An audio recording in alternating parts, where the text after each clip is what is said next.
صدر مدرسة مناهج يوسف حوزه علمیه مدرسه اسماعیل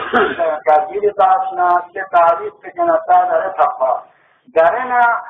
ذات پاک و خنا تقوی ماتی عبدون آرمان کویمین جوانیان بیت المقدس الله ما جامع مسجد می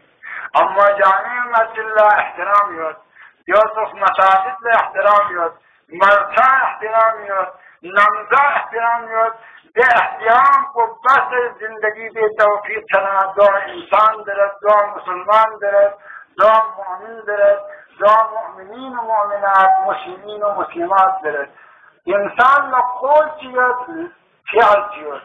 سپری گیاد لش گیاد سپری که انسان له جوجو کیا لش کا اسلامی عالم نشستی که لش بنا جو خدا ذات و کوئی ذات و پتا چچا ناقص انسان کو پتا چت یہ لحاظ کا پروردگار ناچی تمام روی کے شرطیں سے کہ شرون سب یعنی ذات پاک کو اجازت فی مکان